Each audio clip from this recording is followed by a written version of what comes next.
37 बरस गुजर जाने के बावजूद चॉकलेटी हीरो और वुमन किलर के अलकाबाज से मशहूर लेजेंडरी अदाकार वहीद मुराद की अचानक और पुरअसरार मौत अभी भी एक मुअम्मा है जो हल नहीं हो पाया। बाज़ लोगों का कहना है कि हालात की सितमज़रीफ़ी से तंग आकर वहीद मुराद ने 23 नवंबर सन 1983 को कराची में अपनी मुंह बोली बहन बेगम मुमताज़ अयूब के घर खुदकुशी की थी।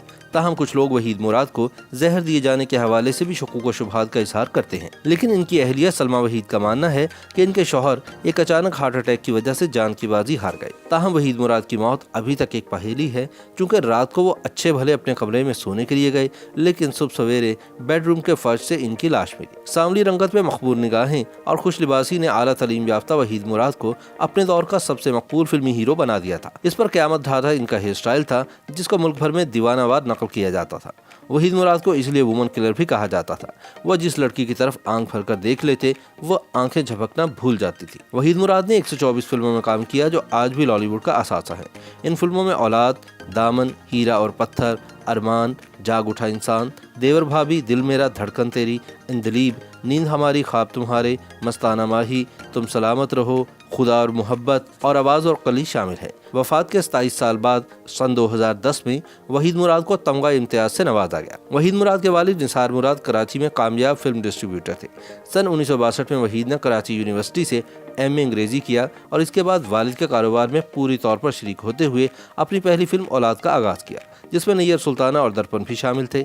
लेकिन इनकी अदाकारी के असल जौहर तब खुलकर सामने आए जब इनके दोस्त परवेज़ मलिक अमेरिका से फिल्म साजी का डिप्लोमा लेकर लौटे और इन्होंने वहीद मुराद की फिल्म हीरा और पत्थर की हिदायतकारी के फराइज संभाल लिए। इस फिल्म में वहीद मुराद ने एक गधा गाड़ी वाले का किरदार अदा किया, जो कि ज़ेबा की मोहब्बत में गिरफ्तार हो जाता है। इस फिल्म को ज़बरदस्त कामयाबी हासिल हुई और वहीद मुराद को सन 1964 के बेहतरीन अदाकार का निगार अवार्ड दिया गया। बाद में वहीद मुराद, परवेज़ मलिक, मौसीकार सुहेल राना और गीत निगार मसरूर अनवर की एक ऐसी टीम तैयार हो गई जिसने इंडस्ट्री को पै दर पै कामयाब फिल्में दी। पाकिस्तान की फिल्मी सनत में सन 1960 और सन 1970 की दिहाइयों को बजा तौर पर वहीद मुराद का ज़माना करार दिया जा सकता है। अगरचे इस दौर में संतोष, दर्पण, सुधीर, एजाज, हबीब और बाद में मोहम्मद अली और नदीम ने भी अपनी अदाकारी के जौहर दिखाए, लेकिन इनमें से कोई अदाकार भी वो अफसानवी हैसियत ना हासिल कर सका जो वहीद मुराद के हिस्से में आए। वहीद मुराद को ना तो स्टूडियो पहुँचने के लिए कभी बसों और रिक्शों में धक्के खाने पड़े और ना ही काम मांगने के लिए डायरेक्टरों और प्रोड्यूसरों के दर पर हाजिरी देनी पड़ी। वो तो सोने का चम्मच मुँह में लेकर पैदा हुए थे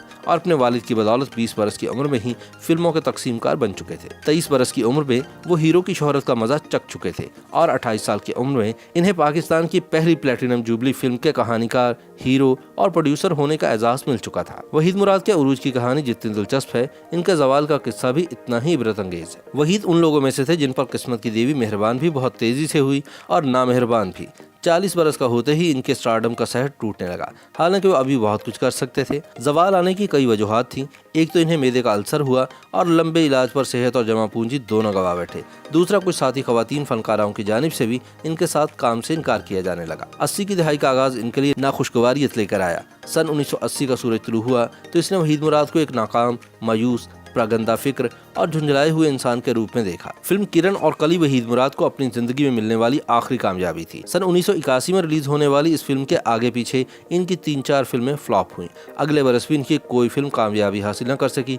फिल्मी अखबारों में अब वहीद मुराद के खिलाफ उन सब लोगों ने अपना गुस्सा उगलना शुरू कर दिया था जो इनके साथ माजी में काम कर चुके थे और इनसे नालां थे। वहीद मुराद को अब मोहम्मद अली और नदीम की फिल्मों में साइड रोल मिलने लगे, जो इन्होंने बादल नखास्ता कबूल तो कर लिए, लेकिन दिल ही दिल में कुटते रहे। इन दिनों इनकी शराबनोशी तफरीह तबाह की हदूद से निकलकर अल्कोहलिज्म के दायरे में दाखिल हो गई। 12 सितंबर सन 1983 में लाहौर में रावी रोड पर कार चलाते हुए इनका एक खौफनाक एक्सीडेंट हुआ, जिससे इनके चेहरे पर शदीद चोटें आईं। वह महीनों अस्पताल में रहे। इनका खूबसूरत चेहरा पहले की तरह तरोताज़ा और दिलकश न रहा और फिल्म की बनावटी दुनिया ने इनसे मुंह मोड़ना शुरू कर दिया। इलाज के बाद भी होंठ और एक आंख के पपोटे पर जख्म का निशान बाकी रह गया, जिसके लिए तिब्बी माहिरीन ने इन्हें कॉस्मेटिक सर्जरी का मशवरा दिया। 11 नवंबर सन 1983 को वहीद मुराद अपने 6 साल बेटे आदिल मुराद को साथ लेकर कराची चले गए। इनकी अहलिया सलमा मुराद अपनी बहन मरियम ईसा से मिलने अमेरिका गई हुई थी। कराची में वहीद के 2 फ्लैट थे, लेकिन ये डिफेंस सोसाइटी में अपने मुंह बोली बहन बेगम मुमताज़ अयूब के घर ठहरे। 13 नवंबर को इन्होंने आदिल की सालगिरह मनाई। अगले दिन मिडीज अस्पताल में प्लास्टिक सर्जरी के लिए ऑपरेशन के लिए वक्त लिया। इन्हें 24 नवंबर का कोई वक्त दिया गया, लेकिन इसकी नौबत ही नहीं आई। 23 नवंबर को नींद के दौरान इनकी दिल की धड़कन अचानक बंद हो गई। YouTube पर गूगली न्यूज देखने के लिए youtube.com की सर्च बार में गूगली न्यूज टीवी टाइप करें। गूगली न्यूज के पेज पर सुर्ख रंग के सब्सक्रिप्शन वाले बटन पर क्लिक करना ना भूलिए। YouTube पेज पर अपलोड होने वाली वीडियो से बाखबर रहने के लिए बेल आइकन पर क्लिक कीजिए। आपको हर नई वीडियो के बारे में नोटिफिकेशन मौसूल हो जाएगा।